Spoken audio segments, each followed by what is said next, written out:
ইনকিলাব জিন্দাবাদ এটি স্রেফ একটা স্লোগান নাকি এনসিপির নতুন কোনো রাজনৈতিক কৌশল তা নিয়ে উঠেছে নানা প্রশ্ন। জাতীয় নাগরিক পার্টি আত্মপ্রকাশের পর থেকেই আলোচনায় রয়েছে এই একটি স্লোগান, ইনকিলাব জিন্দাবাদ। ঐতিহাসিকভাবে এই স্লোগান ভারতের স্বাধীনতা সংগ্রামের সঙ্গে যুক্ত হলেও নতুন দলে এর ব্যবহার নিয়ে একাধিক মহলে তৈরি হয়েছে আলোচনা সমালোচনা। এটি কি শুধুই তাদের দলীয় স্লোগান নাকি ইঙ্গিত দিচ্ছে আন্দোলনের ধারাবাহিকতার? স্লোগানটির শাব্দিক অর্থের দিকে তাকালে এমন প্রশ্নের উত্তর মিলবে।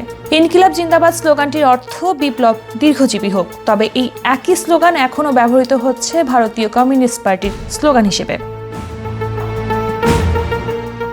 জাতীয় নাগরিক পার্টির আত্মপ্রকাশ অনুষ্ঠানে দলটির একাধিক নেতা ইনকিলাব জিন্দাবাদ স্লোগান দিয়েছেন। বক্তব্যের শেষে এই স্লোগান ব্যবহার করেছেন দলটির নেতৃত্বে থাকা নাহিদ ইসলাম, হাসনাত আবদুল্লাহ, সার্জিস আলম সহ বেশ কয়েকজন নেতা। এরপর থেকেই আলোচনায় এই স্লোগান।